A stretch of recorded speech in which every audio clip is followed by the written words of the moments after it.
Before we start the show, let's hear from one of our sponsors. Their support keeps this show free for you. Hey there, Peace and Parenting family. If you love the podcast but wish to enjoy it without interruptions, your wish has come true. Introducing the ad-free version of the Peace and Parenting podcast, available exclusively on Apple Podcast.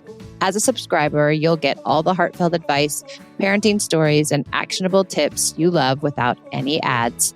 For less than the cost of a coffee each month, you will enjoy uninterrupted listening while also supporting our work to help you build stronger connections with your kids.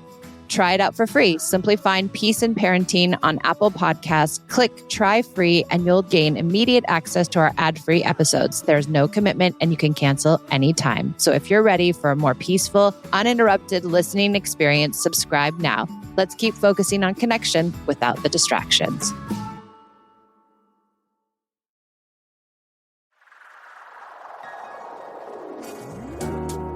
Hi, I'm Michelle, a mother of 2 teens. 13 years ago, I traded in punishments and rewards for connection. Now I prioritize relationship over behaviors, utilize play as a parenting tool, and set limits with empathy instead of consequences. Each week, I share my journey and interview clients, experts, and followers. Thanks for joining me on the Peace and Parenting podcast. I'm so glad you're here.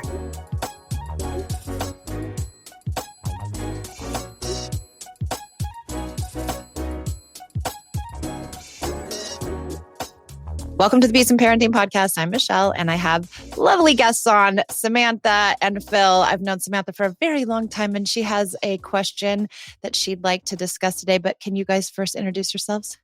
Yes, I'm Samantha, and this is my husband. I'm Phil. We're from South Lyon, Michigan. Nice. And tell me, how old are your kids, and how many do you have? We have 2 kids. They are 6 and 3. Great. Now, let's get into it. Tell me about what you're struggling with. So we are struggling with aggression with our 6-year-old son. Okay. Tell me, when does the aggression occur, and who is the aggression towards? I would say mostly myself, but also his sister, and it's been friends too. Okay. So it's been anyone, and it can be any time, it seems like. There's no rhyme or reason. Yeah, it's hard to put like a trigger on it. It just seems like it just happens. Aggressive. Yeah. Okay. So aggression is a fear response. It's a fear of not getting your need met. And that need might feel ambiguous to us. It might not feel like he's not getting a need met, but in his mind, his little mind, he isn't. Like, he's not going to get the toy, or he's not going to get the love he thinks he needs, or he's not going to be able to do the thing that he wants to fulfill his own personal need. And so it doesn't necessarily mean that he's an aggressive kid and that he's a mean kid. It means that he's a fearful child.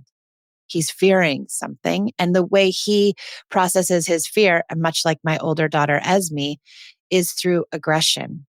But that doesn't mean he's going to grow up to be this terrible child or this terrible human being that is aggressive towards people.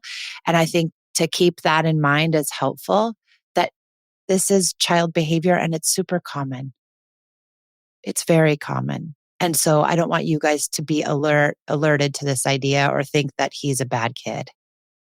He's not a bad kid. He's a fearful kid. And so if we can get our heads around that, then that can change our behavior towards him, because he can probably feel whatever it is that you guys are thinking and whatever it is that you guys are surmising about him.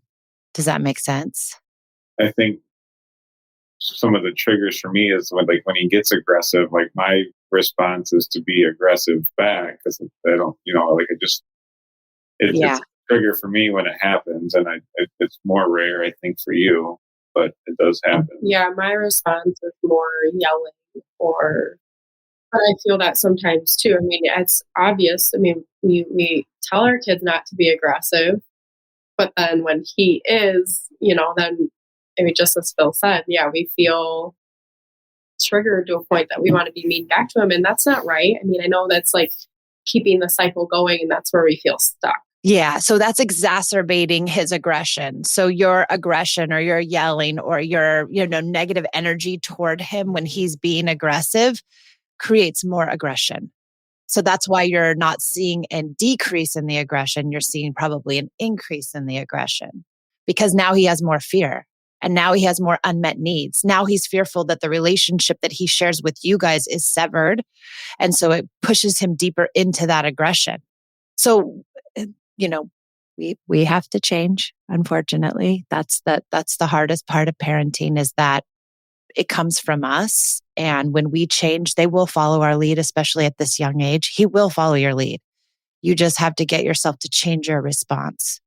So if we start with the mindset shift, right, that he's not a bad kid, that he is a great kid, that he's in fear, that he's not going to grow up to be an aggressive jerk, and that he doesn't know what else to do because this is his temperament, and that we have to work with that temperament, and that we have to respond with connection, which is very hard when it comes to aggression. So, Yes. so I think a spot where I get frustrated sometimes is that so we do special time with both of the kids, and I feel like with our son, it's like he could do special time 30 times a day, and it would still not be enough connection. So I just like I'm Well, special time is a tiniest piece of connective parenting. It's very important, but if you're doing special time and then being aggressive with him, it's like canceling it out. right. If you're doing special time and yelling at him, it's not going to do a lot of good. So you have to have all of the components of connective parenting in order to see the fruit of it. And that means no punishments, no threats, no bribes, no consequences, no timeout, no yelling, no aggression. Like we have to clean our parenting of those things in order to see the connection work. We can't just do special time and expect it to fix everything. It won't. Well, I guess my point to that is that I don't I don't feel like I'm aggressive when we're doing special time. He's mostly not. I don't think he's aggressive when we're doing special time. I just feel like he needs that constant connection to not get aggressive. Yeah, kids need constant connection. They are wired to constantly connect with us. Their reptilian brain says to them, I need these people in order to survive. And I have to make sure that the connection I share with them is good in order to get food and water and shelter and love and all of the things that I need. But the moment I feel like the connection is broken, my parents yell at me, or if my parent is aggressive with me, the connection is broken. So I guess what I'm saying is that your kid is going to constantly be offline and online, prefrontal cortex off and online. Our job as parents is to see when they're offline and to get them back online, not to push them deeper offline. So in those moments where he's aggressive, if we can come with connection as opposed to some other punitive measure or some other negative, feature, then we will have a better chance of getting him to be less aggressive. Does that make sense? Mm-hmm. Yeah. So the 5 tools of connected parenting are special time, listening with empathy, play, setting limits with empathy, and taking care of yourself.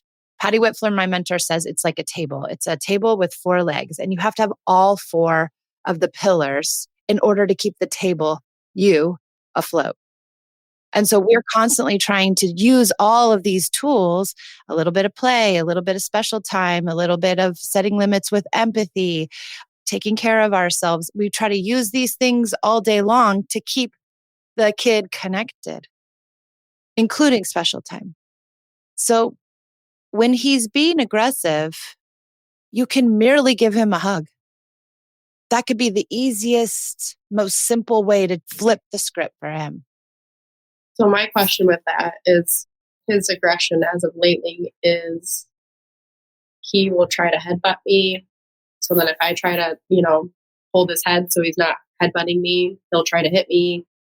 He'll try to kick me to a point that I'm just like holding him. So it's like hard to know what to do in those moments because it's like he just like his impulse control is just so quick. Yeah. And so it's hard to just offer a hug when I'm just trying to defend myself or defend whoever else he's, attacking. it's easier when, well, I wouldn't say easy, but if it's a sister, I can get between them Yeah. and I try to defend her and take the hit. But I guess, yeah, how do you offer a hug when that's being like, it's happening? Have you offered a hug? No. So I think it is about the hug, right? But it's about not doing the thing that you would have done if you didn't offer the hug. It's coming with the positive connective energy and thought and desire to connect with him, as opposed to coming with I have to hold him, he's headbutting me, I have to protect the sister, I have to protect the friend.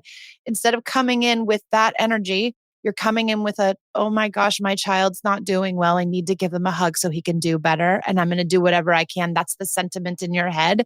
That's the sentiment in your body. That's how you come to him. He's going to feel that. So would your recommendation to verbally say, can I give you a hug or can I offer a hug? I would say, oh my gosh, it looks like you're having a really hard time. Do you need a hug? Just you saying that and coming in like that is saying, I'm not mad at you or chastising you or judging you for being aggressive. I see you are hurting and I want to help you do better. And I think for working with you and listening to your work, correct me if I'm wrong, but he may not respond to that the first time or 10, right? Or he may. It isn't so much about, and then like you guys said, you came on this, right? And you were like, we're really trying to figure out for us to respond, right? Right. He might not change his response. I think from doing this work for a long time, I think if you stick to it and you are dedicated to it, he will change his response over time. But we're really trying to change your response because I think your response is exacerbating his already existing aggression. So if we could just get the aggression to decrease some by you coming with a different response, we're winning.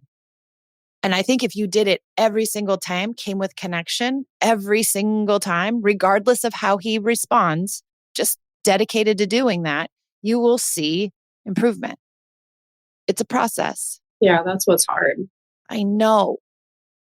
We're going to take a break from our show to hear from our sponsors. Without their sponsorship, I wouldn't be able to bring you this incredible show free of charge. So I'll see you back in a few minutes. What if you spent the next 30 days really focusing on connection with your kids? What do you think sibling rivalry would look like? How would cooperation go? And what would the feeling be in your home? Join my 30-day challenge. For 30 days, you join me and my coach, Martha, and really explore the ideas of connection. We do group coaching for the entire month, and you have access to all of the Peace and Parenting materials. Please join us for our 30-day challenge. Find the link in the show notes.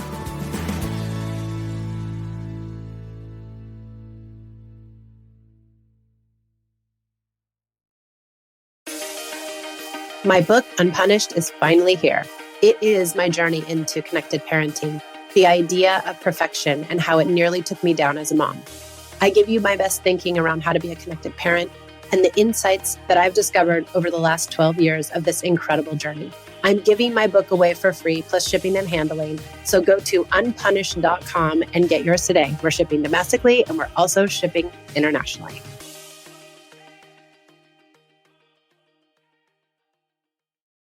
Now, back to the show. And I had an aggressive kid and she was so hard. I mean, she spit in my face. She headbutted me. She tried to bite me. She tried to bite her sister. Like she did all the things in her worst moments. The only thing that helped her do better was me changing and coming with connection. It was the only thing that ever worked for her. And I see it again and again and again with aggressive kids. You get aggressive with them, they're going to get more aggressive. It will never end. It's difficult. It's very hard. I know for me, it seems backwards from what you think you're supposed to do.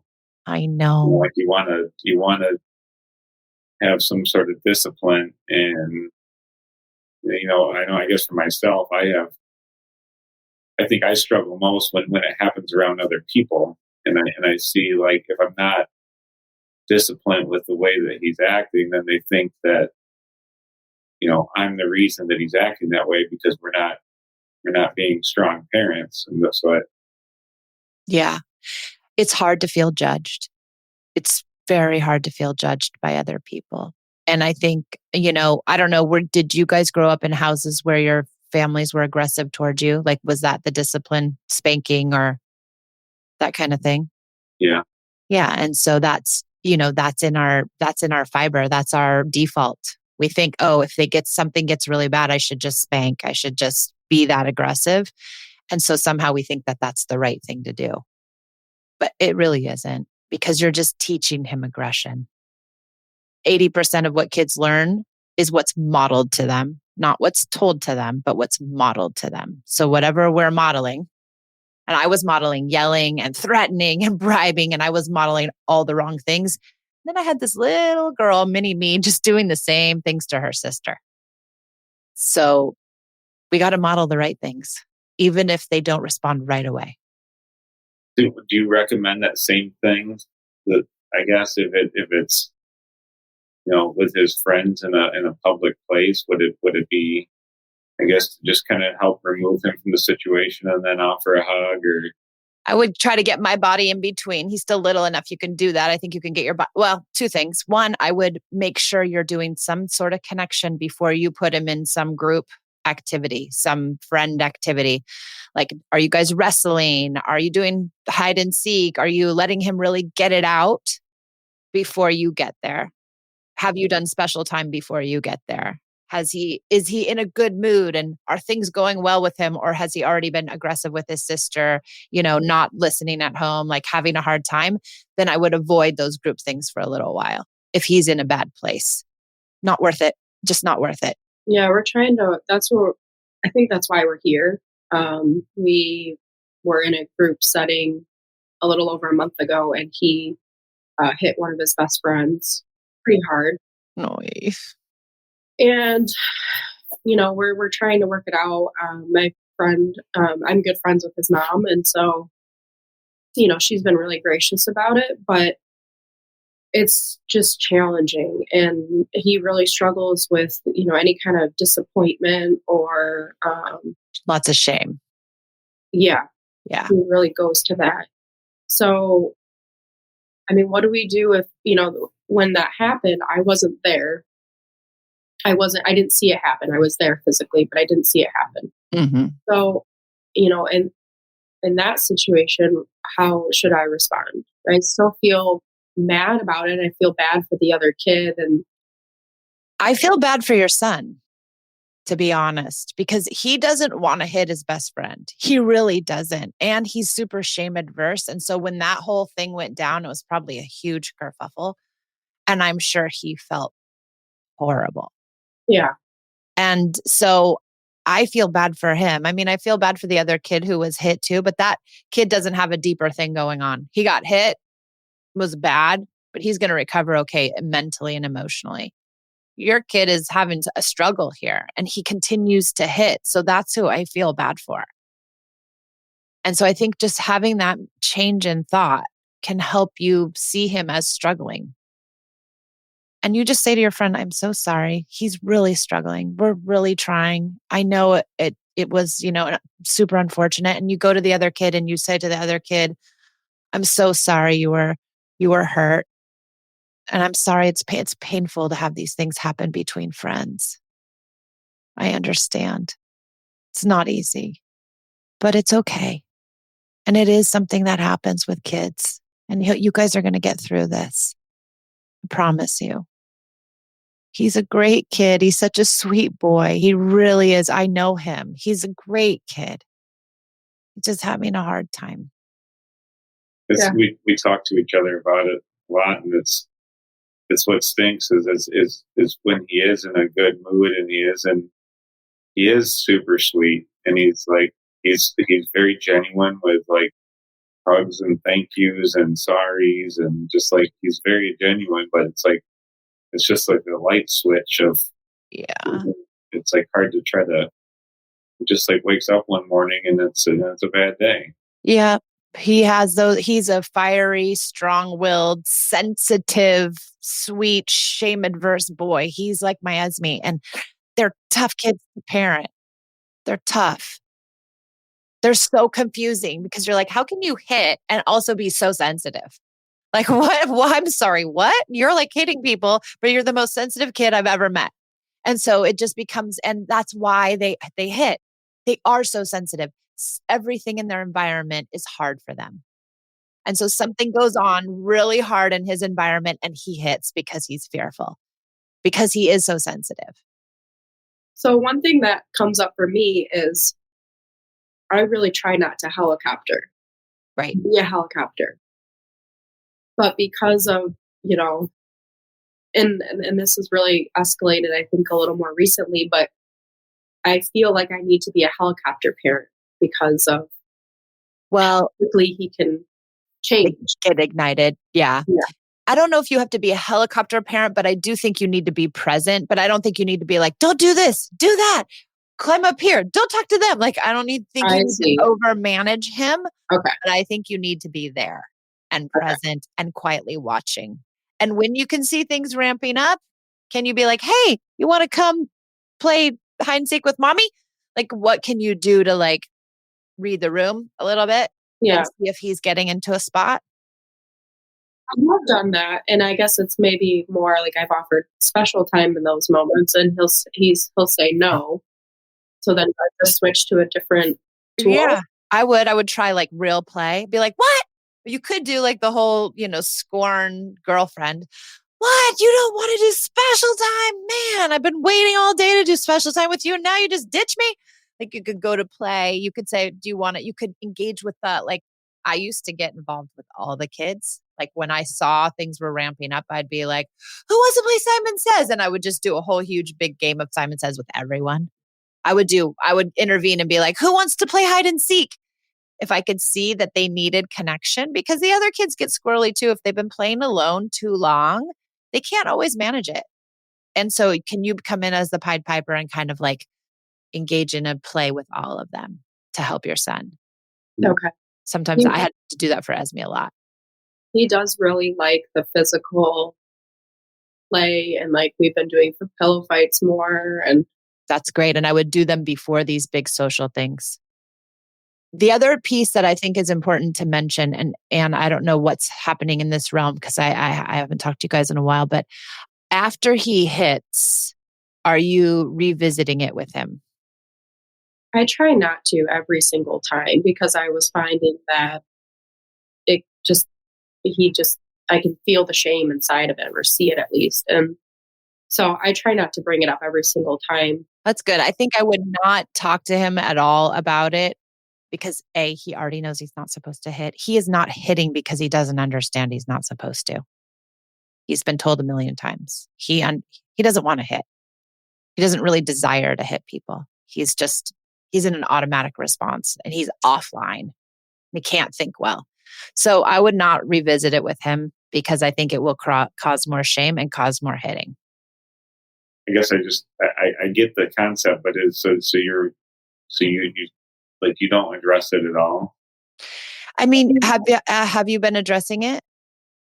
Well, so like my instinct is to address it immediately, and Samantha's, like, hey, like when he's upset, obviously he can't think right now. He needs to like give it some time. Yeah. And sometimes he'll come around himself and say, hey, like, I'm sorry I did that. But I guess, again, maybe this is just from like the way that I was brought up in like old school parenting. It's like, I feel like I'm not doing my job if I don't address it. I know we all think that. And I think it's because of the way we were parented. Like you said, our parents would be like, absolutely not, and give us the stern lecture or yelling or spanking or whatever right away. But does it work? Well, that's where I find myself. Like if I bring it up, I mean, I guess I try to just ask him more questions about it. But there have been a lot of times where I feel like I'm just down this lecture rabbit hole, and I'm like, totally. Okay. And he's gotten to a point where he's like, Mom, just stop talking. Like, just, Yeah. and I'm like, okay, like he knows. That kid knows that he's not supposed to hit. He knows everything that you're telling him. He knows. So it's like, you're just telling him and it's creating more shame for him around the incident. I think what I like to do is hold space for it, and wait for the apology. And if you hold enough kind, loving space for them, sometimes I'll even be like, wow, that was really hard, honey. I'm sorry that happened. Like, go to empathy for them. You really had a tough time with your friend today. Do you need a hug? Are you okay? I'm right here. I'm listening. And if you come that way, then the defense mechanism comes down and the vulnerability comes up and the internal guilt and shame comes up. And then they can get to apology much more readily because they're not feeling the extra shame from us. Because as soon as we start to tell them, hey, you're not supposed to do that. Don't hit your friend. Don't X, Y, and Z. Now they get defensive. And now they're going to be mad at us for creating more shame instead of being mad at themselves for, doing something that was wrong. So I would really hold space and hope and pray that you get that organic apology, because that's really what you're looking for. That means more than anything, way more than a lecture. Yeah. But it's hard, Phil. It's really hard. And I get that. But I think if you really practiced holding space for him, you might see him come around more. Yeah. Just try it. It doesn't hurt to try all this stuff, right? If you give it like a 30-day try and you just say, we're going to do this stuff for 30 days, really diligently, and then see how we feel. Yeah. He's lucky to have you guys, that you're thinking this deeply about him, because a lot of people would just send their kid to timeout and take everything away and, really punish them. And you're not. And so that's a huge kudos to you guys. Thank you. Yeah. I think we got a lot of work ahead of us. It's a lot. I mean, I'm aware of it, but it's just hard to do it every single time. I know. It really is. But you can do it. And it will change your neural pathways. It will change the way you're thinking about this sweet boy. It'll change the way you're interacting. He'll feel it immediately. Okay. Work on this. Try your best. You'll mess up, and that's okay. And you'll have to just get back on and try again. But I think you'll see some change in him. If you give it a good 2 weeks, I think you'll start to see a change. But you got to be on it, dedicated to it. Got it. Yeah. Thank you so much for coming on. It was so good to see you. I'm so glad I got to connect with you. Yeah, it's good to see you. Yeah, it was lovely. Thanks for joining us on the Peace and Parenting podcast, and we will see you next time.